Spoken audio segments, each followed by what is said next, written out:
నమస్కారం మేడం. నమస్తే. మొన్న ఎలక్షన్స్ అయిపోయాయి. సో మరి జూన్ 4వ తేదీన తెలియబోతుంది ఎవరు అధికారం చేపడతారు అని. ఒకవేళ వైఎస్ఆర్సీపీ అధికారాన్ని కోల్పోతే ఇంకా ఆ పార్టీ కనుమరుగైపోతుంది అనే వార్తలు అయితే వినిపిస్తూ ఉన్నాయి. ఏం చెప్తారు మేడం? మనం ఇప్పుడు ఇక్కడ తెలంగాణలో మీరు బీఆర్ఎస్ చూశారు. అసలు టీఆర్ఎస్ ఎప్పుడైనా ఓటమి పాలవుతుందని ఎవరైనా ఊహించారా? ఎందుకంటే అది ఒక ఉద్యమ పార్టీ లాగా వచ్చింది. వచ్చి అది ఆయన అదృష్టం, అంతే. కేసీఆర్ అదృష్టం. అతను ఏ ముహూర్తంలో ఏమనుకుని పార్టీ పెట్టారో కానీ సరే, విద్యార్థుల చేతుల్లోకి ఎప్పుడైతే వెళ్ళిందో అది ఆయన కలిసి వచ్చి ఒక రాష్ట్రం విడిపోయి ఆయన ఒక ఉద్యమ నేతగా మిగిలిపోయాడు. ఉద్యమ నేత వేరు, రాజకీయ నాయకుడు వేరు. రాజకీయాలు చేయటం వేరు, ఉద్యమ నేతగా మిగిలిపోవటం వేరు. ఈయన ఉద్యమ నేతగా మిగిలిపోయాడు. ఎందుకంటే ఆయన రాజకీయాలు నడపలేకపోవడం అంటే తెలివి లేక కాదు, ఆయన మీద ఒక ముద్ర పడింది. ప్లస్ అహంకారం తలకెక్కింది. ఎప్పుడైతే అహంకారం తలకెక్కిందో మనిషి ఏం చేస్తున్నాడో మర్చిపోతాడు. తెలుగుదేశాన్ని నాశనం చేశాడు ఆయన. అంతా నేనే అనుకున్నాడు. ఎప్పుడైతే ఆయనకు అహంకారం తలకెక్కిందో నేను ఒక దేశాన్ని నేను పాలించగలను, ఒక దేశానికి నేను దిశగా మారగలను అనుకున్నాడు. ఆయనకే దిశ లేకుండా అయిపోయింది, దిక్కు లేకుండా అయిపోయాడు. ఎందుకు చెప్తున్నామంటే ఆయన తొందరపడ్డాడు. బీఆర్ఎస్ని ఎప్పుడైతే మార్చాడో బీఆర్ఎస్ చెప్పిన రోజే ఆయన పతనం మొదలైంది. ఆ పతనం ఆయన్ని అంచులకు తీసుకెళ్ళింది. ఈరోజు లోక్సభ ఎన్నికల్లో కూడా ఆ పార్టీకి ఒక్క సీట్ వస్తే ఎక్కువ. ఎప్పుడూ లేనిది 10 ఏళ్లలో ప్రెస్ను కలవని కేటీఆర్ ఇంకా కలుస్తారనుకోండి. కేసీఆర్ ఒక ఛానల్ మెట్లెక్కాడు. ఆయన ఇంటర్వ్యూ ఇచ్చాడు, ప్రజల్లోకి వచ్చాడు. నిన్నటి వరకు ఆయన కూడా ఫామ్ హౌస్లో ఉన్నాడు. పరదాల్లో జగన్మోహన్ రెడ్డి ఉంటే ఈయన ఫామ్ హౌస్లో ఉన్నాడు. ఇక్కడ గురువు ఫామ్ హౌస్లో ఉంటే అక్కడ శిష్యుడు పరదాల్లో ఉన్నాడు. సో అదేమైంది? అది ఇప్పుడు నువ్వు అలా ఉండడం వల్ల నీ కూతురు దారి తప్పింది. నువ్వు ఫ్యామిలీని చూసుకోవాలా. ఫ్యామిలీకి కూడా అహంకారం తలకెక్కింది, డబ్బు మదం ఎక్కింది. ఏదైనా రావచ్చమ్మా, మనిషికి నెత్తికి మీదకి కళ్ళు రాకూడదు, నీ నేలను మర్చిపోకూడదు.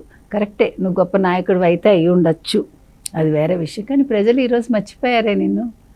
అప్పుడు అసలు ఓటమికి ఏది కారణం? మరి ఈయన సంక్షేమ పథకాలు ఇచ్చాడు చాలా, కానీ ఎందుకు ఓడిపోయాడు? మీకు గుర్తుంటే ఆయన ఊళ్ళల్లో ఓడిపోయాడు. అవును, సిటీలో గెలిచాడు. సిటీ అంటే సిటీ పెద్ద పట్టించుకోరు, మీకు పోలింగ్ కూడా తక్కువ. ఇక్కడ అందరూ ఉద్యోగస్తులు, ఇవన్నీ పెద్ద పట్టించుకోరు. ఎవరికి ఇక్కడేవి సంక్షేమాలు రావు, అక్కడ సంక్షేమాలు వస్తాయి. వచ్చినా నిన్ను ఓడిచ్చారు. అది అందుకని ప్రజల నాడి మనం చెప్పటం చాలా కష్టం. ఇది ఎందుకు చెప్పుకుంటున్నామంటే జగన్మోహన్ రెడ్డి పరిస్థితి ఏంటి? ఇదే పరిస్థితి అక్కడ రిపీట్ అవుతుంది. ఈయనకి ఇంకా కాస్త ఎక్కువ వచ్చాయి, అక్కడ అవి కూడా రావు సీట్లన్నీ. అక్కడ 30-40 వస్తే చాలా ఎక్కువ, జగన్మోహన్ రెడ్డికి చాలా ఎక్కువ. ఎందుకంటే ఇక్కడ ఇంకొక విషయం ఏంటంటే మన ఇద్దరికి ఉండే తేడా చెప్పుకునేటప్పుడు, తెలంగాణలో కేసీఆర్ ఇలాంటి దుర్మార్గాలు చేయలే. నీకు రాష్ట్రాన్ని ఆయన తగలబెట్టలేదు, ప్రతిపక్షాలని ఇంతలా ఘోరంగా ఇబ్బంది పెట్టలేదు. వాగుతాడంతే, ఆయన మాట పెళుసు కానీ ఇలాంటి పనికిమాలిన పనులు చేయలే. కానీ ఆయన మాట మెత్తన జగన్మోహన్ రెడ్డిది, చేసే పనులు వికృతం. ఈయనట్లా చేయలే. అది తేడా గురు శిక్షులకి. కాబట్టి జగన్మోహన్ రెడ్డి ఓడిపోవటానికి కారణం ఏంటంటే ఆయన మంత్రులు ఎవ్వరూ సరైన వాళ్ళు లేరు. అసలు ఈయన మాట్లాడకుండా మనుషుల్ని చంపేస్తాడు ఎవరు? జగన్మోహన్ రెడ్డి. ఆయన మంత్రులందరూ కూడా మాటలతో చంపేస్తారు, బూతులతో చంపేస్తారు ముందు. తర్వాత ఇంక చేతలు చెప్పక్కర్లా. అసలు రాష్ట్రంలో ఎవడైనా మాట్లాడితే కేసులు, మాట్లాడితే వాళ్ళని జైల్లో పడేసి కొట్టడం. అందుకే కదా ఎంతోమంది పారిపోయి పక్క రాష్ట్రానికి వచ్చి తలదాచుకునేది. అసలు తెలుగుదేశం వాళ్ళని ఎట్లా వాళ్ళు ఇబ్బంది పెట్టారు? అది నాయకుడు అనేవాడికి అలా ఉండకూడదు. ప్రతిపక్షం ఉండని, ప్రతిపక్షం ఉంటేనే పాలకపక్షం ఉంటుంది ఎప్పుడూ కూడా.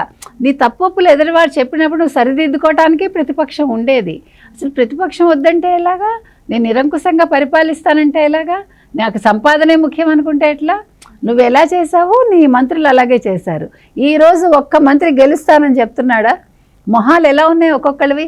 ఆ రోజా అన్న ఆవిడ వచ్చి ఏడుస్తుంది, గీత అన్న ఆవిడ వచ్చి ఏడుస్తుంది, అంబటి రాంబాబు రీపోలింగ్ అంటాడు, కొడాలి నాని అసలు మధ్యాహ్నం వరకు బూత్కే రాలేదు, వల్లభనేని వంశీ డబ్బులు పంచలేదు, విడుదల రజనీ ఏమైంది.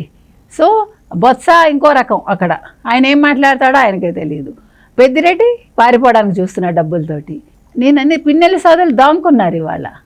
ఎందుకు చెప్తున్నాడు? మోహిత్ రెడ్డి ఏమయ్యాడు? ఇవాళ అబద్ధాలు చెప్తున్నాడు. మీరు ఎవరిని తీసుకోండి, ఒక్కడు సవ్యంగా ఉన్నాడా?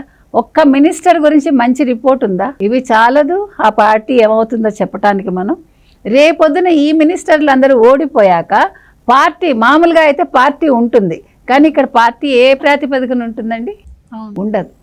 ఎందుకు ఉండదంటే ఇప్పుడు కూడా రాజు మంచివాడైతే రౌతు కొద్దీ గుర్రం.